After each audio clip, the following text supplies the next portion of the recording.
Kasaragod train തട്ടി മരിച്ച കോട്ടയം സ്വദേശികളുടെ മൃതദേഹം ഇന്ന് നാട്ടിലെത്തിക്കും. ചിങ്ങവനം സ്വദേശികളായ അലീന തോമസ്, ചിന്നമ്മ, ഏഞ്ചൽ എന്നിവരാണ് മരിച്ചത്. സംസ്കാര ചടങ്ങുകൾ പിന്നീട് തീരുമാനിക്കുമെന്ന് ബന്ധുക്കൾ അറിയിച്ചു. ജോസി ബാബു തയ്യാറാക്കിയ റിപ്പോർട്ട്. കാസർഗോഡ് കാഞ്ഞങ്ങാട് ഇന്നലെ ട്രെയിൻ തട്ടി 3 പേർ മരിച്ച സംഭവം നാടിനെ ആകെ ദുഃഖത്തിലാഴ്ത്തിയിരിക്കുകയാണ്. കുടുംബാംഗങ്ങളായ 3 പേരാണ് വിവാഹ സൽക്കാരത്തിന് പോയി മടങ്ങവേ ട്രെയിൻ തട്ടി മരിച്ചത്. കുടുംബാംഗവും ബന്ധുവുമായ ഒരാൾ നമ്മളോടൊപ്പം ചെയ്യുന്നുണ്ട്. കോട്ടയം ചിങ്ങവനം സ്വദേശികളും ബന്ധുക്കളുമായ 3 പേരാണ് മരിച്ചത്. താങ്കളുടെ പേരെങ്ങനെയാണ്? സാമു. എന്താണ് ഇന്നലെ സംഭവിച്ചത്? ഞങ്ങൾ വിവാഹ ശുശ്രൂഷ കഴിഞ്ഞ് ഏതാണ്ട് അറൗണ്ട് 7:15 ഞങ്ങൾ റെയിൽവേ സ്റ്റേഷനിൽ എത്തുകയും അപ്പം റെയിൽവേ സ്റ്റേഷനിൽ എത്തിയിട്ട് പ്ലാറ്റ്ഫോം നമ്പർ 2-ലാണ് ട്രെയിൻ മലബാർ എക്സ്പ്രസ്സിനാണ് ഞങ്ങൾക്ക് തിരിച്ച് കോട്ടയത്തിന് പോരേണ്ടത്. അപ്പോൾ കുറച്ച് പേര് പറഞ്ഞു ട്രെയിൻ മലബാർ എക്സ്പ്രസ് പ്ലാറ്റ്ഫോം 2-ലാണെന്ന് വരുന്നത്. ഞങ്ങളെ കൊണ്ട് ബസ്സിൽ ഇറക്കിയത് പ്ലാറ്റ്ഫോമിൻ്റെ പ്ലാറ്റ്ഫോമിൻ്റെ അല്ല, റെയിൽവേ ട്രാക്കിൻ്റെ ഒരു അടുത്തത് ക്രോസ് ചെയ്യത്തക്ക രൂപത്തിലുള്ള ഒരു സിറ്റുവേഷനിലാണ് ഞങ്ങളെ കൊണ്ട് ഇറക്കിയത് ബസ്സുകാർ. അവിടെ നിന്ന് ഞങ്ങൾ ട്രാക്കിലൂടെ ക്രോസ് ചെയ്ത് പ്ലാറ്റ്ഫോം നമ്പർ 2-ൽ വരാൻ ശ്രമിക്കുകയും ഏതാണ്ട് ഞങ്ങൾ 54 പേരുണ്ടായിരുന്നത്. പകുതി പേരോളം ഓൾറെഡി ട്രാക്ക് ക്രോസ് ചെയ്യുകയും പകുതി പേര് ട്രാക്കിന് ബിഫോറായിരുന്നു. അപ്പോൾ അവർ കുറച്ച് പേര് ട്രാക്കിന് ബിഫോർ നിൽക്കുകയും കുറച്ച് പേര് പ്ലാറ്റ്ഫോമിന് ക്രോസ് ചെയ്ത് മുന്നിൽ വരികയും കുറച്ച് ഒരു 3 പേര് മരിച്ച 3 പേര് ട്രാക്കിനകത്ത് അകപ്പെടുകയും ചെയ്തു. ആ സമയം തന്നെ ഏതോ മലബാർ എക്സ്പ്രസ് ആണെന്ന് തോന്നുന്നു. Somebody was told me to coming by the Malabar express. I don't know exact which train is coming.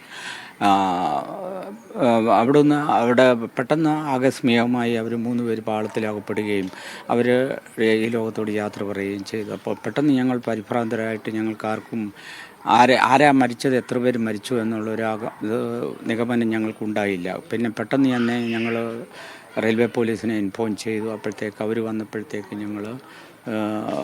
പിന്നെ ഞങ്ങളിവിടെ പോയി അവരുടെ കൂട്ടത്തിൽ നോക്കി. പക്ഷേ ബോഡി ഐഡൻറ്റിഫൈ ചെയ്യാൻ പറ്റാത്തൊരു 200 മീറ്റർ ഈ ആക്സിഡൻറ്റ് നടന്ന സൈറ്റിൽ നിന്ന് ഒരു 200 മീറ്റർ ദൂരത്തിലാണ് ഈ ബോഡി കടന്നത്. ബോഡി ഈ മരിച്ച ചിന്നമ്മ, ആലീസ്, അതോടൊപ്പം അന്നമ്മ അല്ലേ, ഇവർ ഈ 3 പേർ തമ്മിലുള്ള ബന്ധം എങ്ങനെയാണ്? ബിജു എന്ന് പറയുന്ന ആളുടെ മകളുടെ വിവാഹത്തിനാണ് എല്ലാവരും പോയതല്ലേ? ചിന്നമ്മയുടെ കൊച്ചുമകളുടെ വിവാഹത്തിനാണ് ഞങ്ങൾ പോയത് കാഞ്ഞങ്ങാട്ട്. ചിന്നമ്മയുടെ കൊച്ചുമകൾ എന്ന് പറയുന്നത് ഇവിടുത്തെ മങ്ങാട്ടയത്തെ ജെയിംസിൻ്റെ മൂത്ത മകൻ്റെ ഭാര്യയുടെ അനിയത്തിയാണ് ഈ വീട്ടിലെ. അവിടുത്തെ ഈ ആലീസ് എന്ന് പറയുന്ന ആളും മരിച്ച ഈരയിലുള്ള ആലീസ് എന്ന് പറയുന്ന ആളും പിന്നെ ഈ ഇവിടുത്തെ മൂത്ത മകൻ്റെ മരുമോൻ്റെ ഫാദറിലോയുടെ റിലേറ്റീവ്സിൽപ്പെട്ട ആളാണ്. അങ്ങനെയാണ് അവർ 3 പേരും. ഒരാൾ 69 വയസ്സും 79 വയസ്സും, ഒരാൾ 69 വയസ്സും, ഇവിടുത്തെ മോക്ക് 30 വയസ്സുമായിരുന്നു. മോളുടെ വിവാഹം കഴിഞ്ഞ ജനുവരിയിലായിരുന്നു. 2024 ജനുവരിയിലായിരുന്നു അവരുടെ വിവാഹം. നമ്മളെ കിട്ടിയ റോബർട്ട് കുറിയാക്കോസ്, അവന് UK-യിൽ ഇപ്പം PG എഞ്ചിനീയറിങ്ങിൻ്റെ PG കഴിഞ്ഞതിന് ശേഷം ഇപ്പം UK-യിൽ അവിടെ ജോലി ചെയ്തുകൊണ്ടിരിക്കുന്നു. അവനിന്ന് ഇന്നത്തെ ഈ ബോഡി എങ്ങനെ കൊണ്ടുവരുന്ന കാര്യത്തിൽ തീരുമാനം? ബോഡി ഇപ്പോൾ അന്നേരം തന്നെ RPF-നെ ഞങ്ങൾ ഇൻഫോം ചെയ്യും. അവരുടെ ഒരു personal around 3-4 people came around.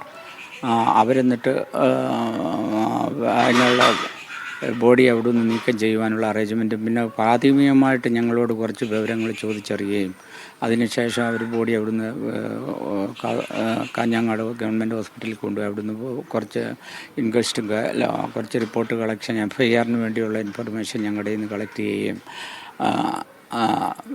അവിടുന്ന് ഹോസ്പിറ്റലിൽ പിന്നെ പോസ്റ്റ്മോർട്ടം നടത്തിയതിന് ശേഷം 4 മണിയോട് കൂടി 3 ബോഡി 3 സെപ്പറേറ്റ് ആംബുലൻസിൽ കാസർഗോഡ് നിന്ന് വെളുപ്പിനെ 4 മണിയോടുകൂടി തിരിച്ചിട്ടുണ്ട്.